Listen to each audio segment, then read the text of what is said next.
What's going on, everybody? Thank you for hopping in and joining the stream. We are here again for another day of IAE, this being day 6 of the Intergalactic Aerospace Expo. Today we got Argo Astronautics, Consolidated Outlanders, Grey Cat Industrial, and Kroger Intergalactic. So we're going to hop on in here into the expo, check these out. We got quite a few selection today. Some of these are going to be ground vehicles, some of them are going to be snub fighters, some of them are going to be industrial haulers and cargo vehicles. Kind of a neat little eclectic mix of a little bit of everything today. So let's get into it. I gotta say, I'm enjoying the entertainingness of these new NPCs moving around. I've seen them do some pretty freaking hilarious things lately that are definitely new and haven't seen before. Still having them spawn in some funny, interesting places. I haven't gone to Area 18. That used to be the one where you would often see them sitting there and they would spawn up in that upper area that has no walkway out to it.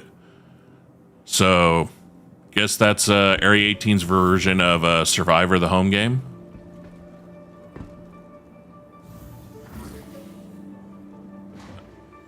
Okay, I have no clue how to comment on that. Somebody has definitely spent a good amount of money to get into the game and get to concierge, just like me. I can tell just by the top hat this gentleman's wearing.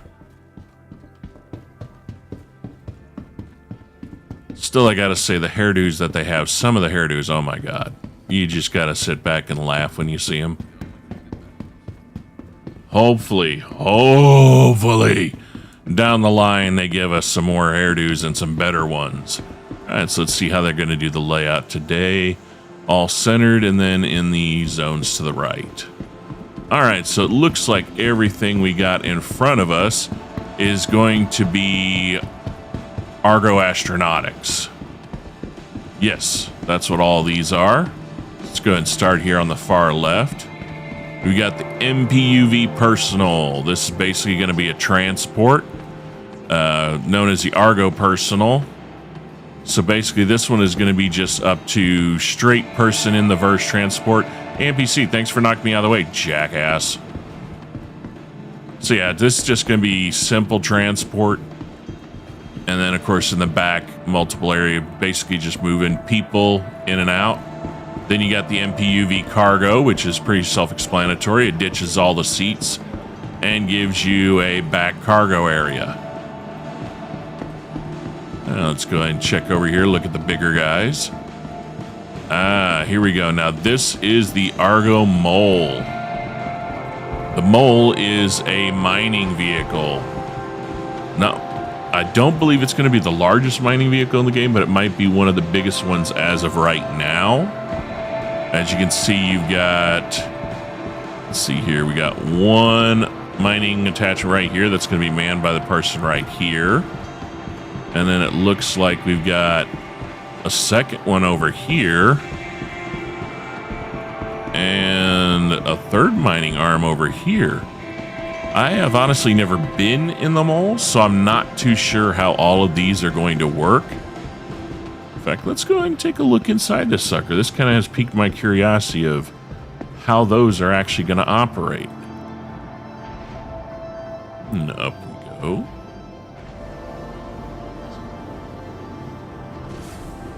Okay, so there's all the components.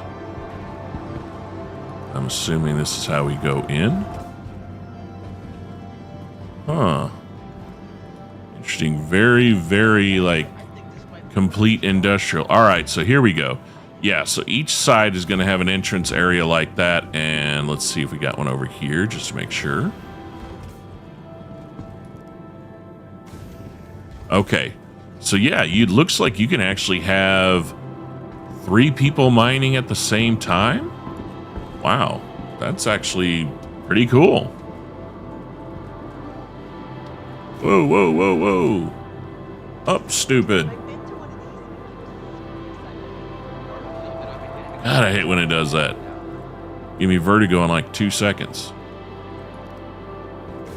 All right, open. So we got like a kitchenette area here.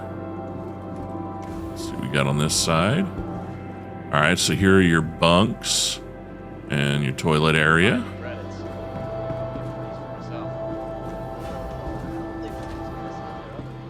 And this looks like this is all of the controls and access for the actual mining lasers.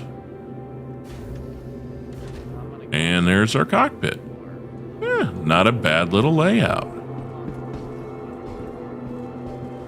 I'm going to go ahead and go back the way it came so I don't end up going in an area that you might not be able to get out of. Like I said, since I'm not familiar with this ship. All right, down we go.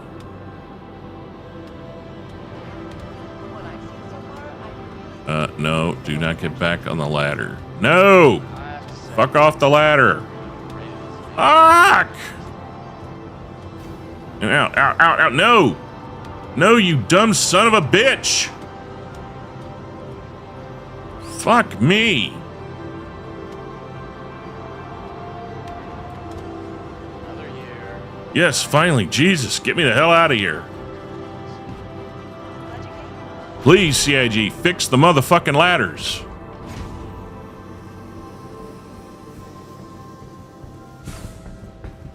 Whew. Yeah, we ain't doing that again.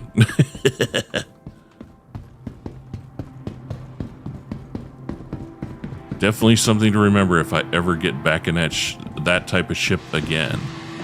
All right, let's. Okay. We have a ship that's just randomly hovering. All right, this is the SRV. Oh, okay. This is the tow truck. So this guy right here, if we go to the rear here, should have a huge, yep, there it is. This is your space tow truck with its massive tractor beam. This actually just got released into the game, I think, recently. Or it might still be in the persistent test universe. I am not too sure of that right now. I have seen some fellow streamers out there playing with it and messing around with it, and it definitely is a very powerful little ship.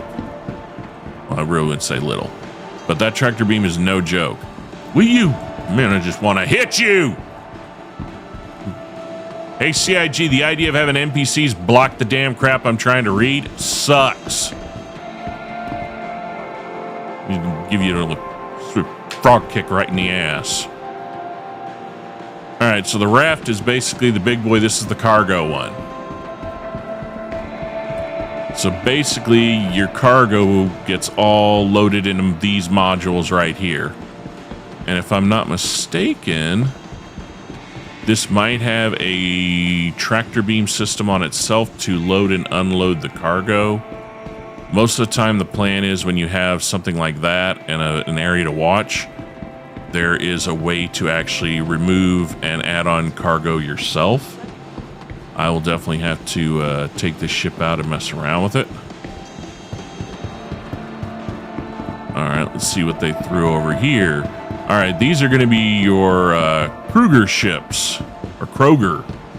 Kroger. I think it's Kroger. Nope, Kruger. Yeah, these are your Kruger Intergalactics. This is going to be, this one right here is the Archimedes. This is a racer version of the Snub. And then over here is the Merlin, which is the Light Fighter Snub. These things are fun as hell to fly. They are fast, they are nimble, they just can move. You can literally knock yourself out from the G's in these pretty damn quickly if you're not watching it. And if you actually own any one of the constellations, it comes with one of these attached to the back. So note, if you've never bought a constellation and you want to, buy one, because you're actually getting two ships for the price of one. You get the Connie itself, and stuck up its butt is a snub-nosed fighter.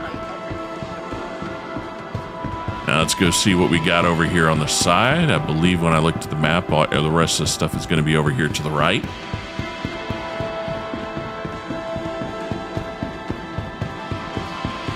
In fact, once we get done looking over here, I may come back out and we'll I don't know. I'm kind of leery about checking out any of those, considering all of them have the damn ladders from hell. Okay, so it looks like they actually... No, okay, yeah, this is all the same cargo stuff they've had since the start of the event. For a while there, my brain almost tricked me. I thought that was something new right there. So what we're going to have over here, I think most of these are going to be... Ah, okay, okay. There we go.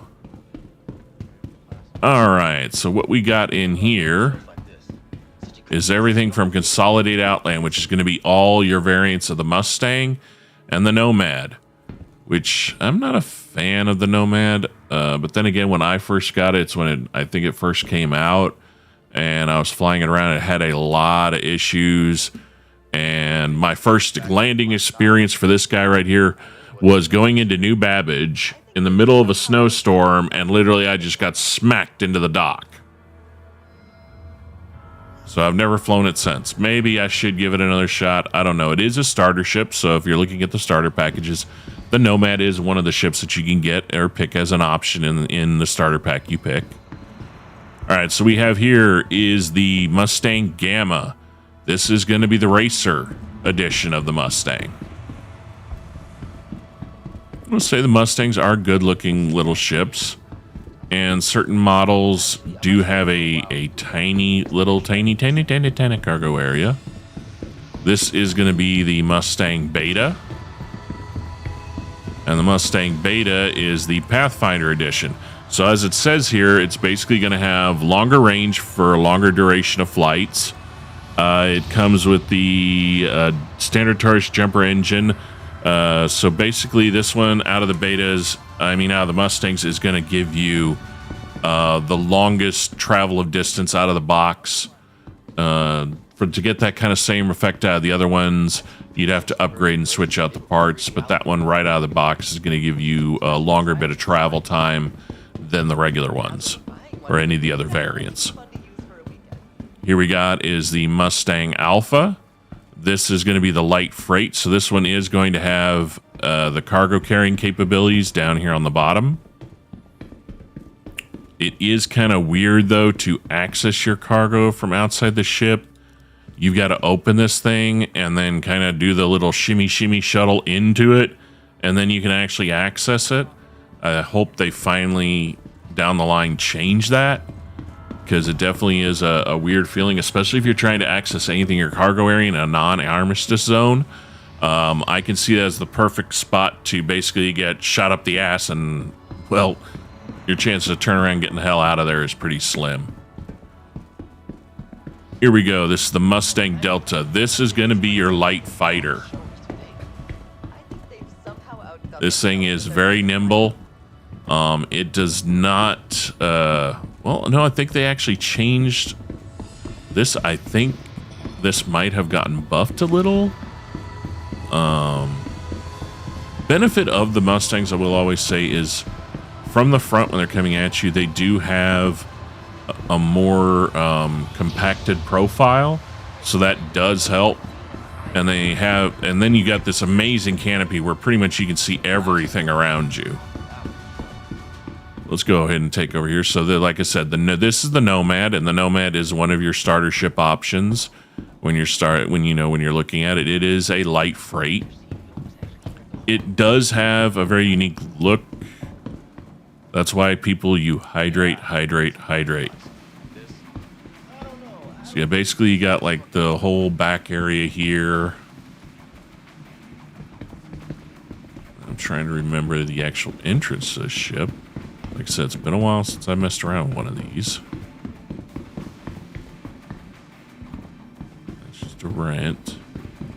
I thought the entrance was back here. Might be a button I'm missing somewhere.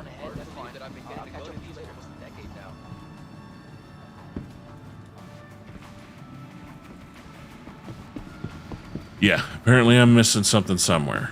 But then, and I think they actually added a tractor beam up there to load your cargo in and out. So yeah, down the line, I've still got one of these in my fleet. I may just take it out eventually and mess around with it, because like I said, I have not actually taken it out in a while. Not after, you know, it basically, that windstorm just flung me around like a piece of trash and smacked me until I blew up.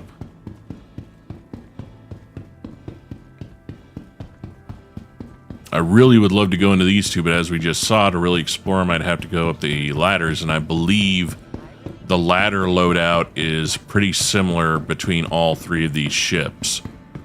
So after that last little bit of vertigo we had of the nice, let's just go up, down, up, down, up, down, up, down, up, down, and then spin around, I don't think I really want to deal with that. Not for those ships. All right, so let's go down here and see what we got in the lower area.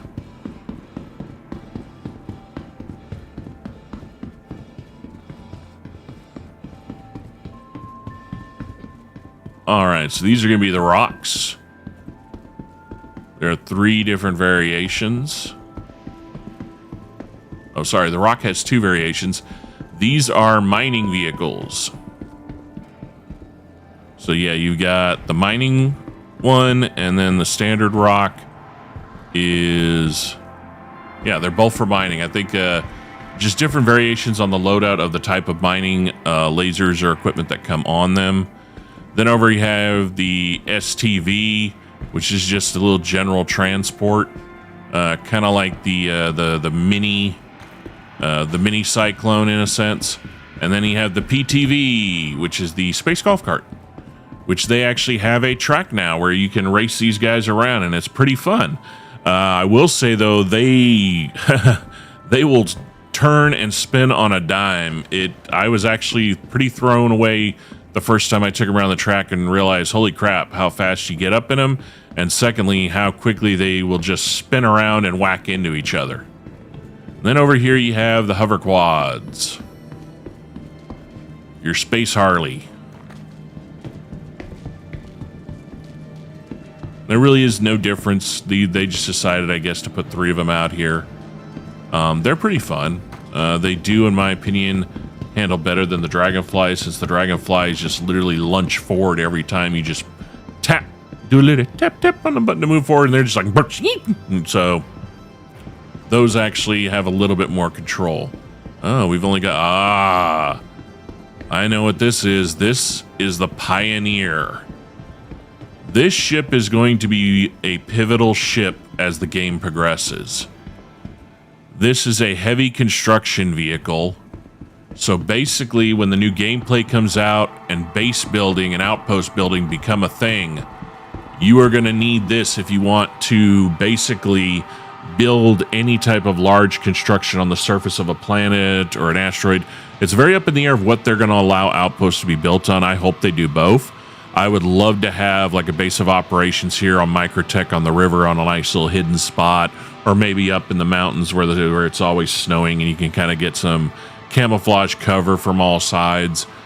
But it would also be awesome to be able to build out into space onto an asteroid and kind of build your own little Grimhex hidden off in some far off area that nobody ever travels in. So basically you can wreak some hell and escape, and the chances of somebody find you is pretty slim unless they find a way to follow you. But yeah, this is going to allow you to build all the big stuff. The other ship that is working along the side with the construction that we know of that has been announced so far as in being involved with the base building aspect of the game, we won't see until RSI Day hits here in AIE, which I think is the day right before the last day of the event, the big grand shebang. And basically those are going to be 2 ships. You're going to have the Galaxy, which is the medium of the 3, and then you got, this is the big boy, and then in between those, the Galaxy and this one, is going to be the Polaris. So hopefully we will get to see the Galaxy and the Polaris in hologram form on RSI Day. Maybe the rumor mill is one of them may actually become flyable. There are still 2 ships that we saw silhouettes of during CitizenCon talking about IAE as the hinting of being released. So far out of the 3 they showed, 1 has already come out. The other 2, one was definitely the theory was the silhouette of the Polaris. So hopefully by them pushing these ships out into flyable, the whole entire idea of staking a claim and doing a base building or building an outpost is not following too far behind. Because I definitely think with the harshness that Pyro system is, building a base of operations is going to be a necessity, because Pyro is very brutal. It's supposed to be. I mean, it is complete lawlessness. There is no UEE there. There is no policing. It is full-on survival of the fittest. On top of that, you've got environmental conditions we don't have here in the Stanton system. Like one of the most notorious ones that everybody is finding out about is that you can be flying from one point to another in Pyro, and all of a sudden alarms start going off, and the sun in the center decides to burst out a huge solar flare, which, depending where you are and what you're in, can be as simple as your entire ship shuts down for a while and you get a little hurt, to ship blows up, to ship survives, but you bake like a potato in a microwave, and guess what? Your ship is continuing to wherever you set it, with your nice smelling corpse lying in the pilot's seat, waiting for somebody to just take your shit. So definitely I am stoked to see the base building. Like I said, I've already got some locations I have spotted out and mapped down for myself. And yeah, I will be busting my ass to build the best outposts out there and open up my own little hidden gem bar welcoming everybody. Come get your drink on, slanja, your fellow space travelers. Time to get sloshed in the verse. Which, of course, will coincide with getting sloshed here while streaming and getting sloshed in the verse. What's the point of imaginary drinking when you can do it both at the same time? Both here and in the verse. So again, just another quick short stream. I appreciate all of y'all jumping in. Tomorrow is going to be, of course, day 7 for IAE. And on the list tomorrow is going to be Anvil Aerospace. Anvil has some amazingly fun ships to fly and of unique design. Kind of a little bit of everything. So there should be some really cool things to check out. And again, give a blessing up to the almighty Chris Roberts, and maybe he will bless us with a new ship tomorrow again, or something new. If you haven't gone to the Star Citizen channels, please go to it. They have been releasing some nice little short fun videos that are mildly entertaining. The first series was Bounty Hunter, and the second one was about some, well, a nicer way to say it, yuppie-ish chick traveling in her, vlogging from her traveling in an 890 yacht trip all the way to watching Orison get attacked on her way here to AIE. Hopefully they'll have a few more. I'm curious to see if they give us an update on our fellow space traveler who everybody thought was dead and we found out is stuck in Pyro and Johnson decided to go save him. I'd love to see at least one video continuing that storyline. It was definitely fun and entertaining. But again, I want to say from the bottom of my heart, thank you for watching. Thank you for joining. This weekend coming up, once IE is done again, we will be doing a full stream with all the boys, having some fun here on the Moss Cafe Gaming channel. We are going to also be expanding out to several other different types of games. We have a few more members that are going to start streaming what they're doing. Everything from some VR stuff. We do have the podcast we are working that is going to be coming out. It is Fueled by Caffeine is the name of the podcast. And we are hoping to get our first episode of that up and rolling live probably after the first of the year, once everybody gets back. Everybody's kind of spread pretty thin through the holidays right now, of course. And like I said, in December, we are going to, 1 week prior to it happening, be blasting out on all socials for everyone to hear. Join us in a live stream. We're going to do a 12-hour subathon. And during that subathon, we will be giving away a Star Citizen ship. So if you watch this later, spread the word to all the people you know to give us a like, give us a follow, give us a shout out. You're free. We have the link on all of our channels to hop into the Discord so you know what's going on.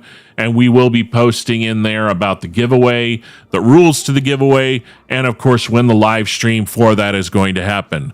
So again, thank you very much for joining us here for day 6 of IAE 2953 here in the verse. I hope you have a wonderful rest of your day or evening, depending where you are in this wonderful world. Again, take care. Be safe. This is your boy Wolf. We will catch you next time. Have fun. Do what you love. Peace out. See you on the next stream.